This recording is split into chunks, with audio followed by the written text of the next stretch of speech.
Hola, soy Gabriel Colchen y les doy la bienvenida a Expreso de Oriente, el magazine quincenal de France 24, en el que acercamos a América Latina las historias de Medio Oriente, y esto es lo que veremos hoy. En Irán, los envenenamientos de niñas por gas en las escuelas han recrudecido, con ya más de 1000 casos reportados a través del país, una situación muy preocupante para las familias. Muchos acusan al gobierno de estar detrás de estos actos. Estaremos analizando el tema con nuestra invitada. En Israel, la explanada de las mezquitas fue una vez más el origen de enfrentamientos entre las autoridades israelíes y los palestinos. Cohetes fueron disparados entre Israel y la Franja de Gaza e incluso Líbano. Veremos por qué la mezquita Al-Aqsa es tan simbólica y sensible. Finalmente hablaremos de Yemen, donde un acuerdo sobre el intercambio de centenares de prisioneros ha sido concluido entre los rebeldes hutíes y las autoridades yemeníes. Es un canje que hace crecer las esperanzas de paz en el país. Empezamos en Irán porque desde hace algunos meses una macabra práctica se ha extendido por algunos colegios femeninos del país. El envenenamiento de niñas con un tipo de gas desconocido se ha vuelto frecuente. Miles de menores han reportado mareos y problemas respiratorios. Mientras parte de la población acusa al gobierno, el régimen teocrático ha detenido a más de 100 personas, a los que llama enemigos del país. Para analizar el tema estuvimos hablando con Nasih Firuz, una iraní residente en España y promotora de derechos humanos, que nos explicó qué se sabe de lo que está ocurriendo en estos colegios. El tema de los envenenamientos en las escuelas es un tema muy oscuro. Es muy difícil obtener noticias certeras porque el régimen no ha permitido a los periodistas poder documentar, investigar. De hecho, las detenciones que se han anunciado hasta ahora parecen ser de personas que han filmado los hechos cuando pasaban cerca de una escuela. Y la mayoría de los detenidos a raíz de estos hechos son personas que han intentado dar a conocer esta noticia. Eh, y parecía que se había extinguido un poco, pero ha vuelto a crecer de nuevo los casos. Ha habido, de las 31 provincias que hay en Irán, 28 están afectadas, con más de 1000 chicas afectadas, incluso ha habido algún fallecimiento, y, y es un tema realmente preocupante, y que las autoridades no logren aclarar este tema, porque es curioso cómo cuando a la mínima detectan a una mujer sin velo, como hace poco vimos que un señor les echó yogur en la cabeza a unas mujeres que llevaban sin velo, las detuvieron a las 24 horas, o sea que se puede encontrar a la gente, pero en este caso no hay detenidos, no hay noticias, y los que intentan dar las noticias se les limita sus libertades de expresión. También le preguntamos a quién se le acusa de estos actos.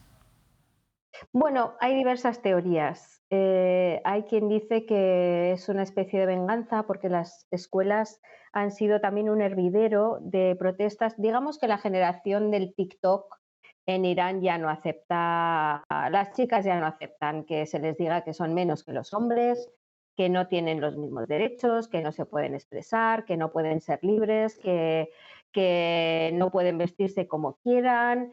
Eso ya no encaja, no encaja. Y allí ha habido movimientos desde niñas de 9, 10 años, empezaron con las revueltas a raíz del asesinato de Mahsa Amini, empezaron también a unirse a todos estos movimientos de protestas en las escuelas.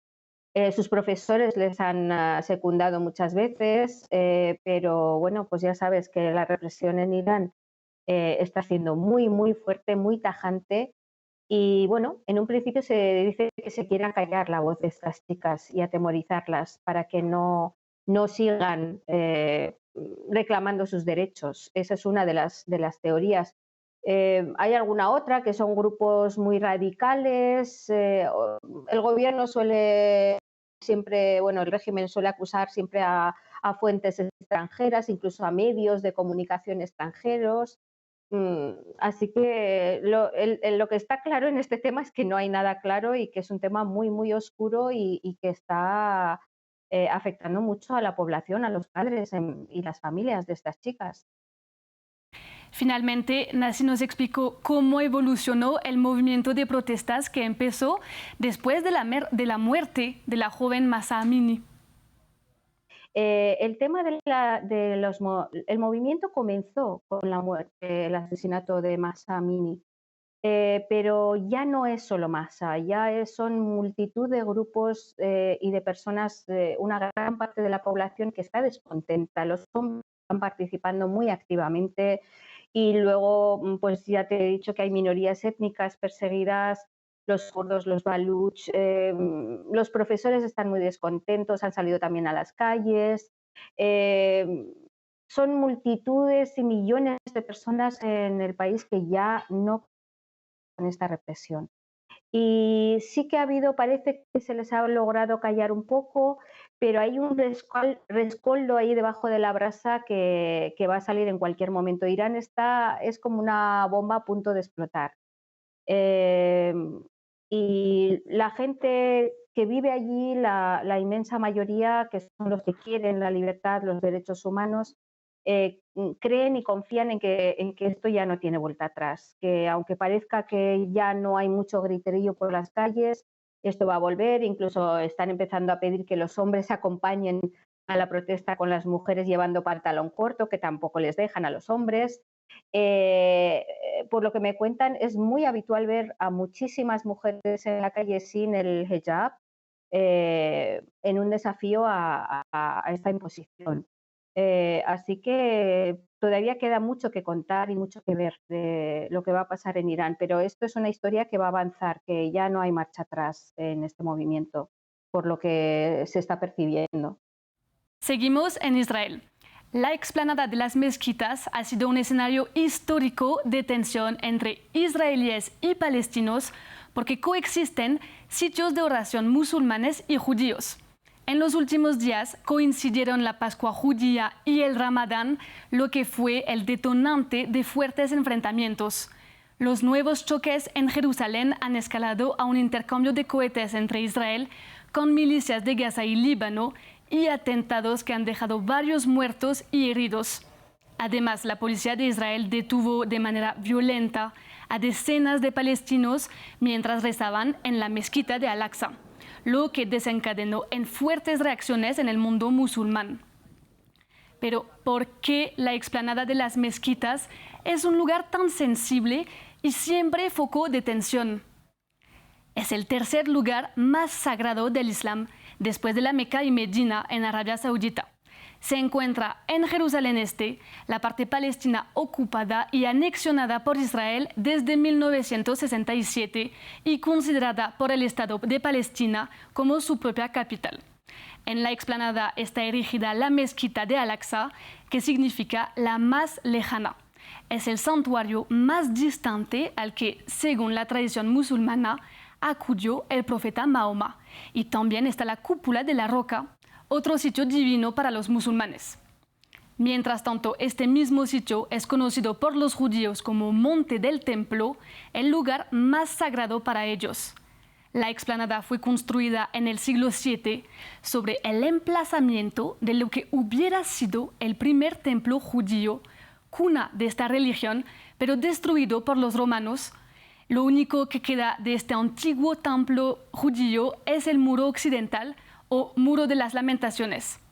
Allí, en los 195 metros de largo, los judíos oran y lamentan la pérdida del templo.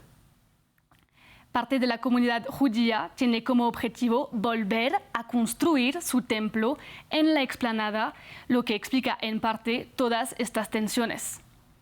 Mientras una fundación jordana gestiona la explanada, es Israel quien proporciona su seguridad, según un statu quo establecido después de la guerra de 1967. El lugar está abierto a los turistas y a los cristianos y los judíos durante unas horas al día y 5 días a la semana, pero solo los musulmanes pueden rezar allí.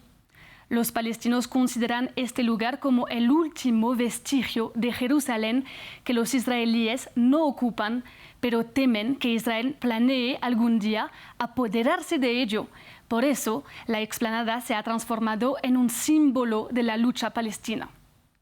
Y pasamos a Yemen, donde hay un intercambio de centenares de prisioneros, lo que hace crecer las esperanzas de volver a ver la estabilidad y la paz en este país. Se trata de 181 prisioneros progubernamentales detenidos por las fuerzas hutíes, mientras ellos, varios sauditas, a cambio de 706 combatientes retenidos por las fuerzas gubernamentales. Es el intercambio más importante desde el año 2020. El acuerdo se alcanzó pocos días después de que Arabia Saudita e Irán reanudaran sus relaciones diplomáticas después de 7 años de ruptura. Yemen está sumido en una guerra civil desde el año 2014 entre las fuerzas rebeldes hutíes chiitas respaldadas por Irán y las fuerzas yemeníes apoyadas por las autoridades sauditas sunitas. Arabia Saudita, involucrada en Yemen desde 2015, estaría buscando, según analistas consultados por varias agencias de noticias, una salida a la guerra o por lo menos una estabilización del conflicto en su frontera. Las autoridades sauditas reanudaron las conversaciones con los rebeldes y se centraron en temas como el levantamiento completo del bloqueo aéreo y marítimo, la retirada de todas las fuerzas extranjeras de Yemen y la liberación de todos los prisioneros. Sin embargo, llegar a una paz durable en Yemen sigue siendo difícil de alcanzar por ahora. Terminamos en Siria, porque el presidente Bashar al-Assad está regresando poco a poco a la escena internacional y retomando su influencia en la región tras años de aislamiento por la guerra. Primero, Túnez y Siria anunciaron el restablecimiento de sus relaciones tras casi 12 años de una ruptura diplomática. Túnez había expulsado al embajador sirio por la represión sangrienta del presidente Bashar al-Assad contra sus opositores. Por otro lado, Arabia Saudita también normalizó sus relaciones con el país. Riad estaría buscando reintegrar a Damasco a la Liga Árabe, una organización regional en la que hay puntos encontrados sobre el retorno de Siria. Este año, el presidente al-Assad viajó a Emiratos Árabes Unidos y Omán, y el Ministerio de Exteriores de Egipto estuvo de visita en Damasco. Llegamos así al final de esta edición de Expreso de Oriente. Muchas gracias por acompañarnos y los invito a seguir toda la información en nuestra página web france24.com.